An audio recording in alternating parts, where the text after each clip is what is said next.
Hello,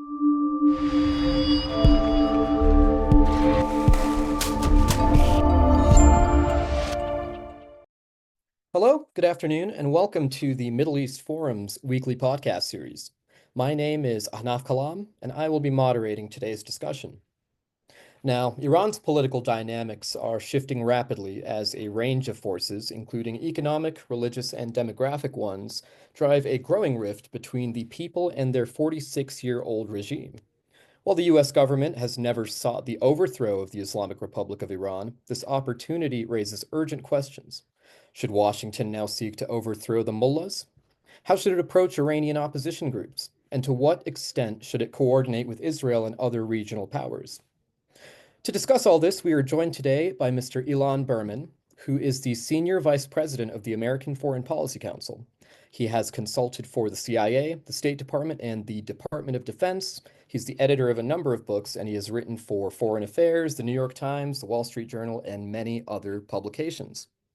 Mr. Berman will speak for 15 minutes, followed by 15 minutes of Q&A from the audience. If you'd like to ask a question, you can feel free to use the Q&A box located at the bottom of your screen to type your question.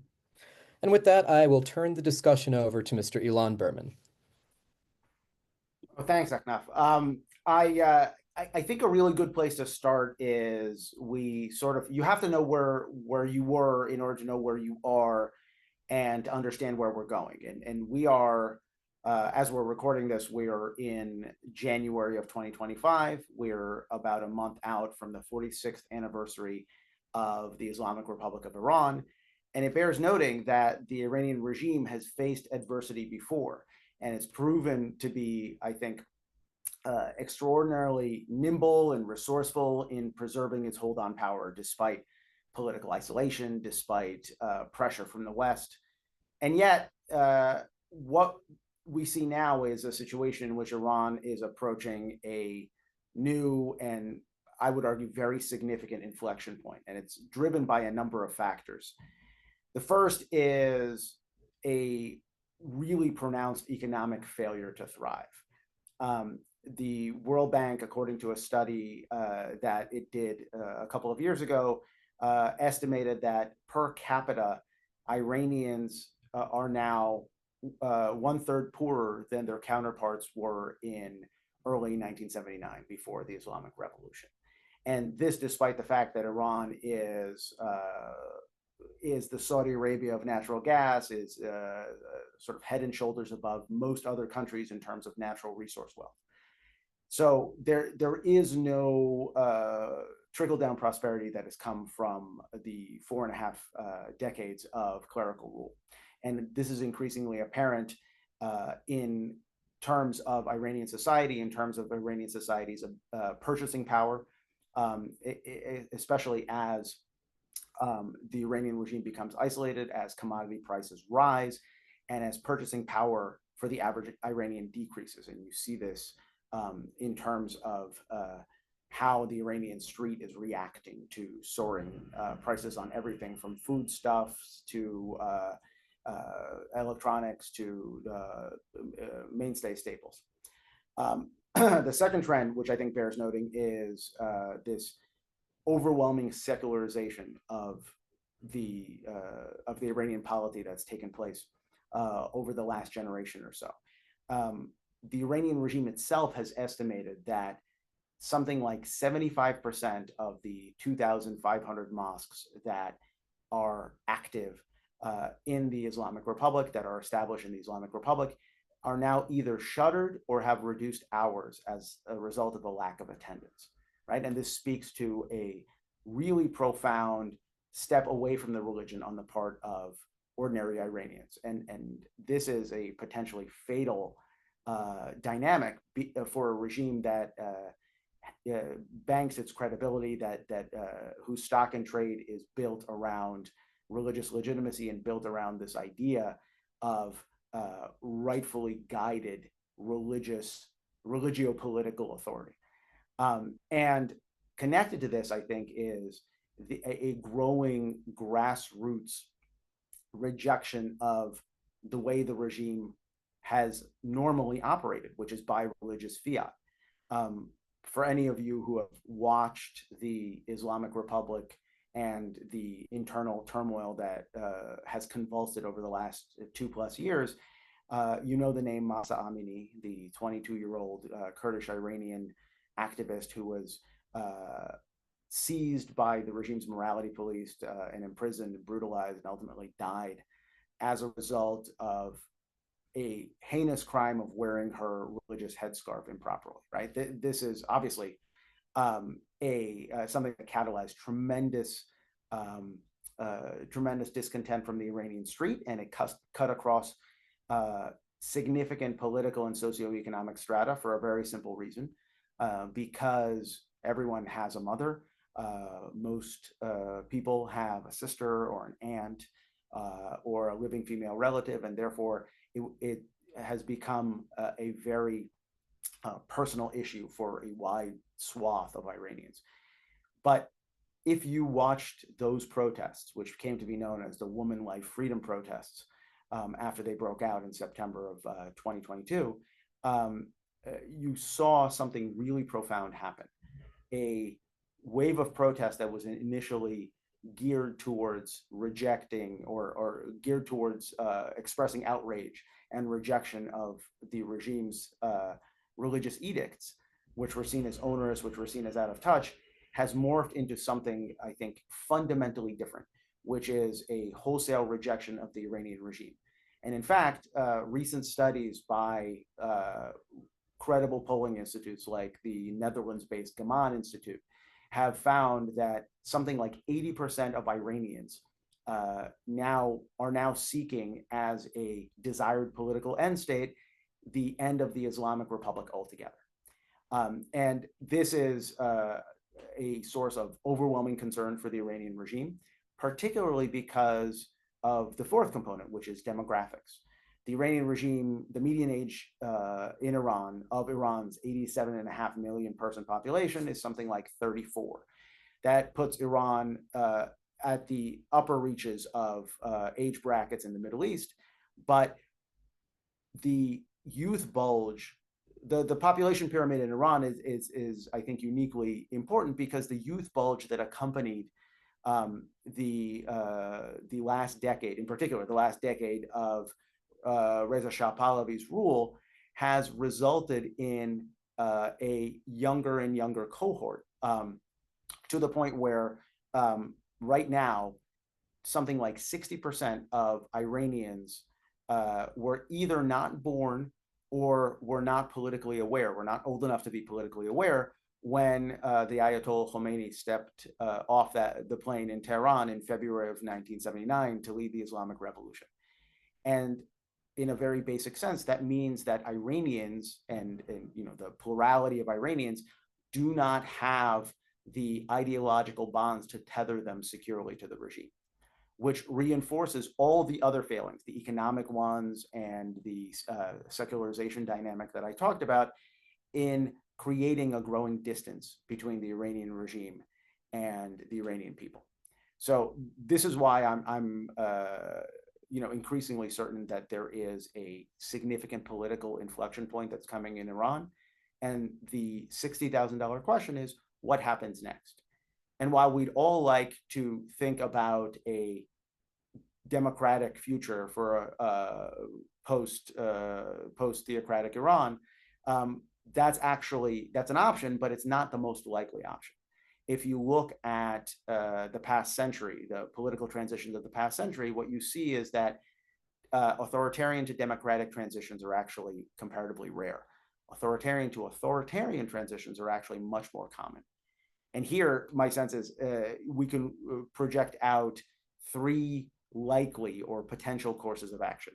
One is for Iran to take the course of China post-Mao, with the death of Mao Zedong in the late 1970s. China took a technocratic turn, and Mao's successor, Deng Xiaoping, he was not non-ideological, but he understood that economic and resource and industrial and technical competence actually counted for a lot. And so that was his emphasis, and that allowed the post-Mao Chinese leadership to put their country on a trajectory of sustained growth, one that continues today. And I think there is room, and there are indicators that the Iranian regime is thinking in this direction, in particular looking not at the most public faces of the Iranian officials that opine all the time about American hostility or about Israeli hostility, but rather below them, the strata of mid-level officials who are focused on increasing economic competitiveness, increasing resource management, and if they are successful over time, that technocratization of Iran is likely to at least peel off some of the Iranian people who are now discontented with the regime. The second potential course, possible course for Iran after the Islamic Republic is to look a lot like Venezuela, the Venezuela that we're seeing today.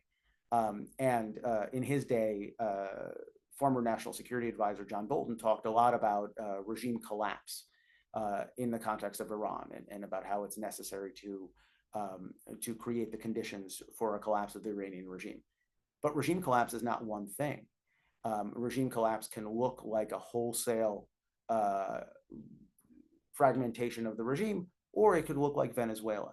And in the context of Venezuela, what we see is a regime that is still strong enough to remain intact in terms of wielding political control, but has progressively lost control of national borders.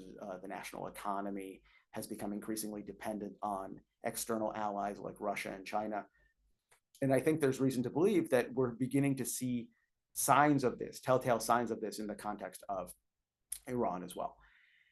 And the third potential trajectory is the same trajectory as post-Soviet Russia, where in post-Soviet Russia, you had an entrenched, empowered elite in the Soviet intelligence community, the KGB and associated organs, that were put in front of a choice.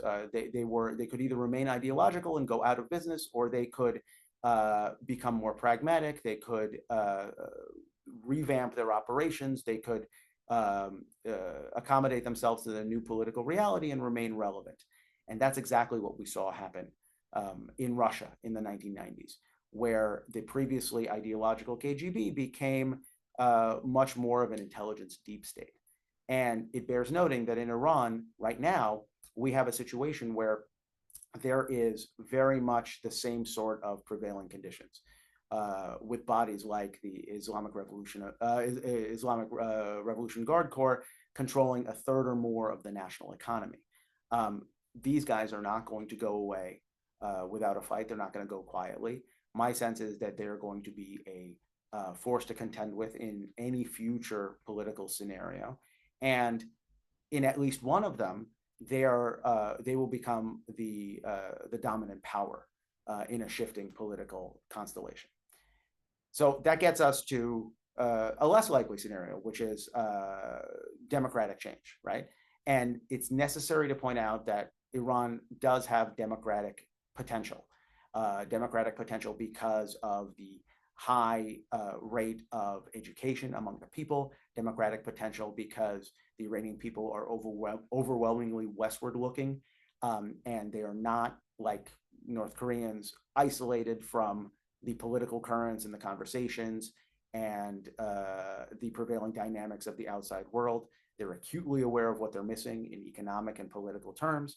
And so this is very much, as the columnist Tom Friedman talked about way back in 2006, very much the ultimate red state, if we can harness that democratic potential. So far, though, it bears noting that the United States hasn't really done any such thing with any seriousness. There are today many groups in the Iranian opposition that oscillate around Washington, D.C., oscillate around the centers of power here in the Capital Beltway, and they all have a value proposition. They've all presented their visions of a post-theocratic Iran to the U.S. government, but they're not cohesive. The whole is less than the sum of its parts. They're not cooperative. And as a result, the United States historically has had difficulty navigating the Iranian opposition. What I would argue, and what my institute, the American Foreign Policy Council, has done, is try to cobble together a blueprint of what a revamped approach to the Iranian opposition would look like. American policymakers, in very basic sense, need a roadmap to understand the shape of Iran in the future, after the Islamic Republic is gone, that would align it most directly, most deeply and viscerally with American national security interests. And the paper, which I have right here, shameless plug, it's called Navigating the Iranian Opposition. And it's available on the American Foreign Policy Council website, www.afpc.org.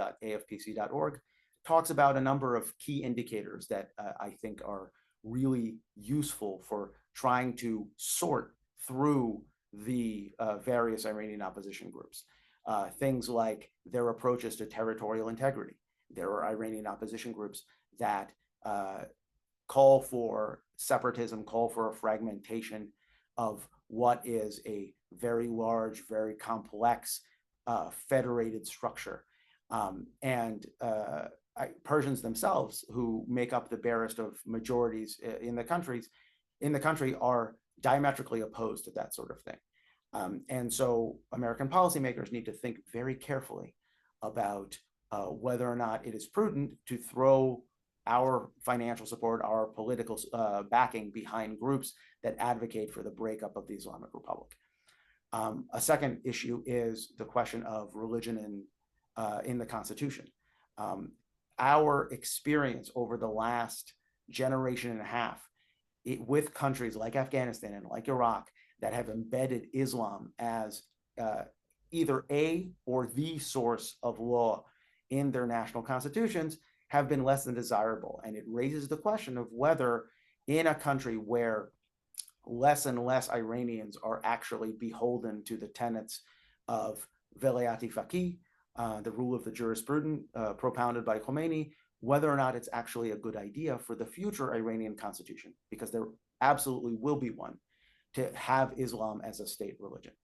And then, of course, there's the question of nuclear issues, of how the future Iranian regime will approach the nuclear file, what concessions it's willing to make to international oversight, to international concerns about the mature and the dispersed nature of the current program, and what reassurances it's willing to give to the United States and to Israel that this is a program that will, if it does progress, will progress with adequate safeguards, and if it doesn't progress, will be dismantled in a verifiable manner. So I think all of this is really good food for thought, and I hope that it's a place where the Trump administration, as it comes in and tries to reset Iran policy, really devotes a lot of attention. All right. Well, thank you very much for your insights. I will begin here with a question from Andrew Rosemarine, who is an international lawyer based in the UK. He asks, Iran is wooing the Saudi Crown Prince Mohammed bin Salman with some recent successes. What must the United States and Israel do to keep them apart?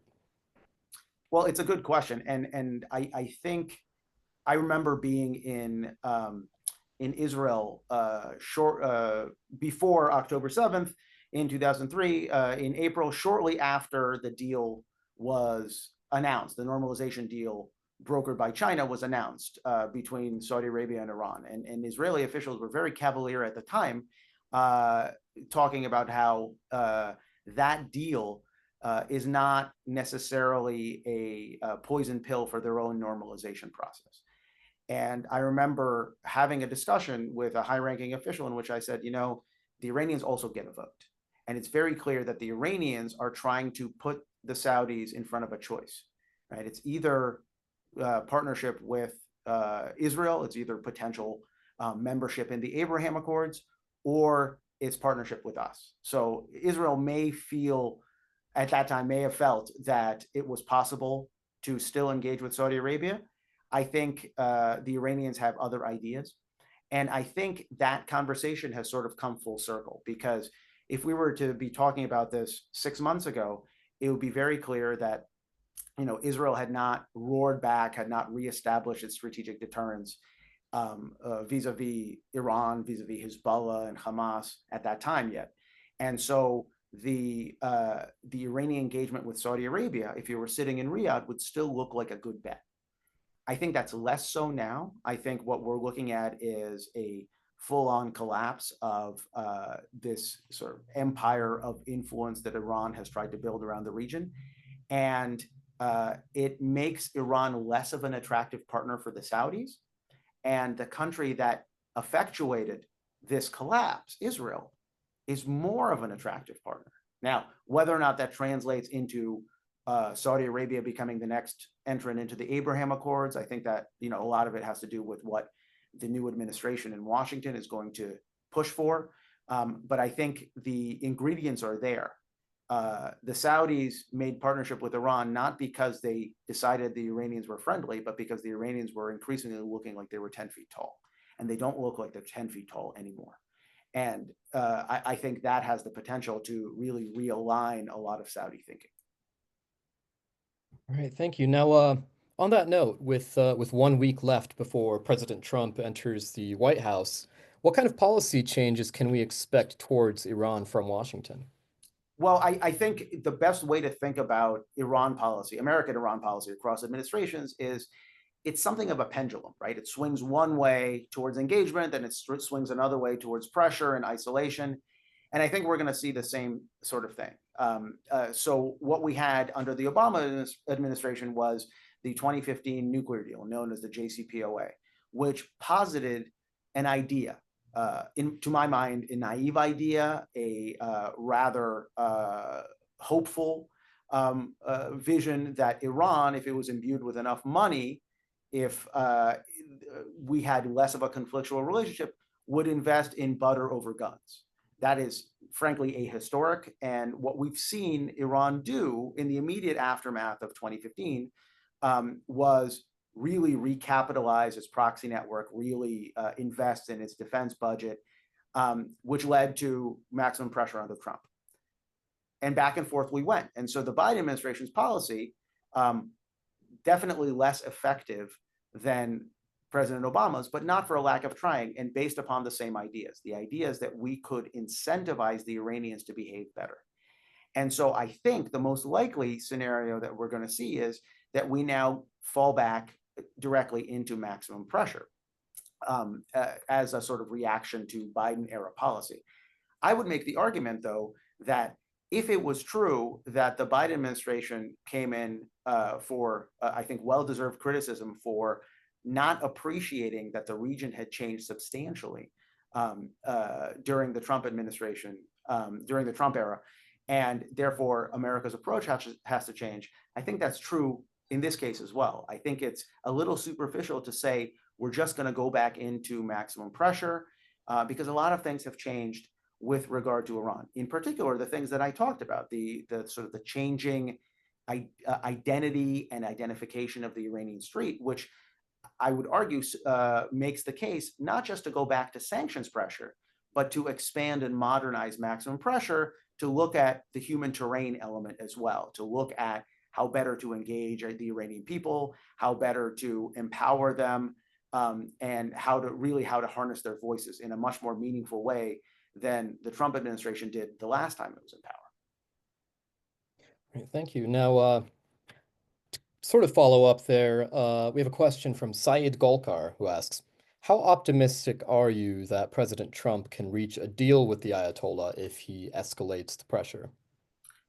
Well, I really think that may be the operative question, because it bears noting that even though they're very often depicted as being diametrically opposed, Biden policy and Trump policy towards Iran actually had the same desired outcome, the outcome of a new negotiated settlement. The difference was that the Trump administration was trying to use maximum pressure to increase leverage in order to drive the Iranian regime to the negotiating table.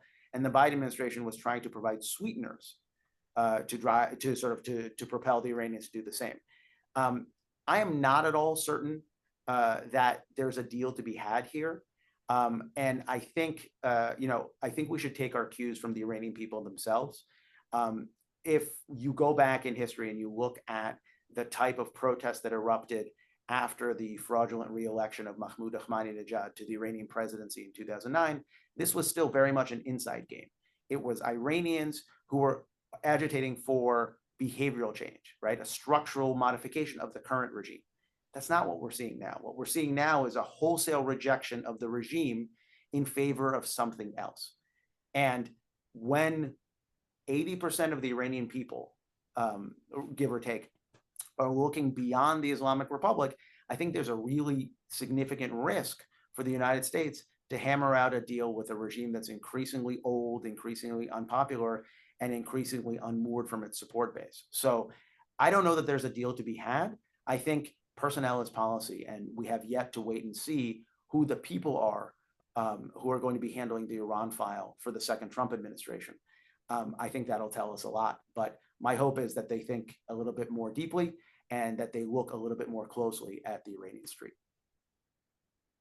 Thank you. Now we have another question here from Andrew Rosemarine, who asks, surely because so much power is already held by the IRGC, if the clergy is toppled, is it likely that the IRGC and the other armed forces have a high chance of seizing total power? So I think so, and it's useful to recall that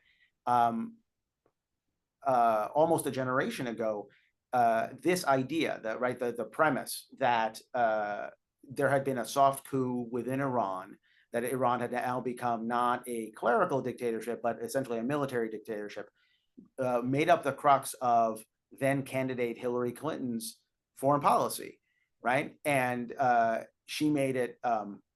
Before that, she had made some semblance of that idea the crux of her approach to Iran when she was Secretary of State. That, of course, in the fullness of time, we know that hasn't panned out. The IRGC proved to be in national and in local elections subservient to the clerical elite in Iran, at least at that time.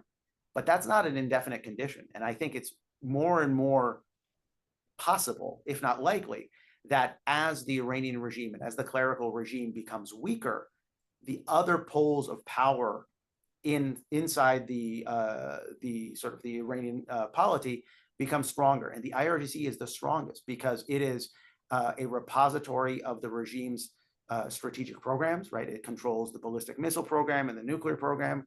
It controls a third or more of the national economy. It is a force to contend with. Up until now, it's been willing to play second fiddle to the Ayatollahs, but that's not an indefinite condition.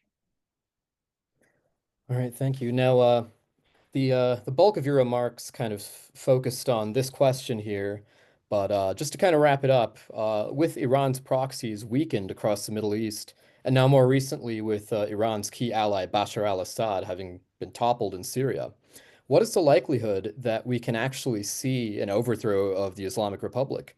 Do you think it will be a top-down process involving external powers or a bottom-up process that begins with the Iranian people? I think that's an excellent question. And before I answer, I think it's useful to point out that in situations like this, the enemy also gets a vote. So it's not just a question of Iran now being on a back foot as a result of Hezbollah being largely dismantled, of Assad being toppled, of Hamas being on the back foot. It's also a question of what the regime is going to try to do to reconstitute its influence. And I think here we're looking at three scenarios. One is on the nuclear file. The Iranian regime has historically been very judicious about its nuclear advances. It hasn't sprinted out of the gate, it's inched out of the gate in terms of development of its nuclear program. And this incremental salami slicing was calibrated so as not to provoke a response from the West. But it was also predicated on the idea that the regime has a lot of time. The regime has time because of the proxies. The regime has time because it has air defenses. And so it could sort of, let the issue breathe. That's not the case anymore.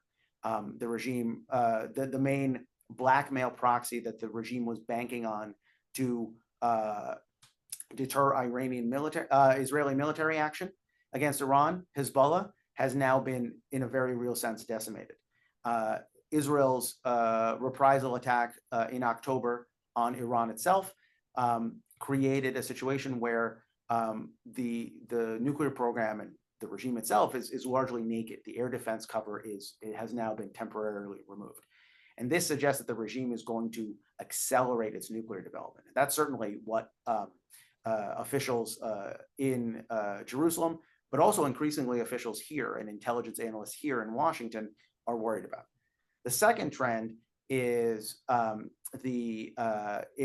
wave of domestic repression, because for an aging, sclerotic, increasingly unpopular regime, the potentially the final nail in the coffin is when its own increasingly agitated domestic opposition starts to get ideas about the durability of the regime, about what might be possible if they go out into the street in concerted fashion. So I fully expect the next several months to be ones, darker ones for the Iranian opposition, for the Iranian people, as the regime clamps down.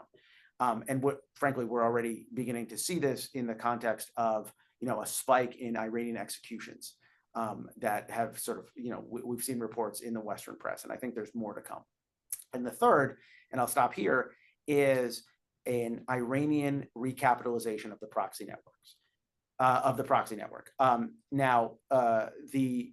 this enterprise that Iran has built, it's a function of this principle of plausible deniability, the principle that these proxy groups can allow Iran extensive leverage without exposing its political weakness, its military weakness. That's being tested right now, but there are still other proxies that are active. One, for example, is Yemen's Houthis, which, despite what has happened to Hamas, what has happened to Hezbollah, continue to menace maritime commerce in the Persian Gulf, in the Red Sea, and do so in a way that, frankly, the Biden administration has found very vexing, and the Israeli government is finding very vexing. It is another way that Iran still has leverage over regional discourse.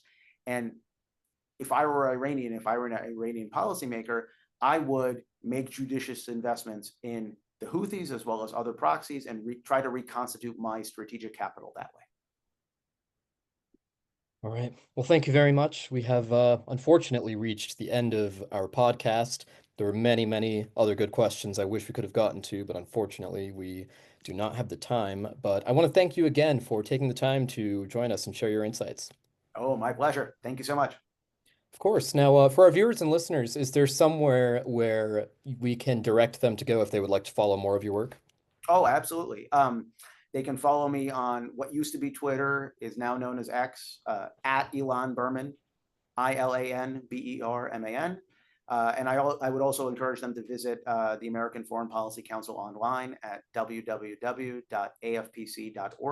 And they can see the length and breadth of our work on Iran, and also free of charge, they can download that report on the Iranian opposition.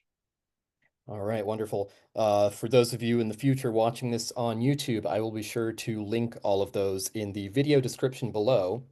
And if you have not already done so, please subscribe to the Middle East Forum's YouTube channel, where you can watch this series as well as over 400 of our past podcast episodes. We thank you all again for joining us and for your participation, and I hope you all have a wonderful day. Thanks.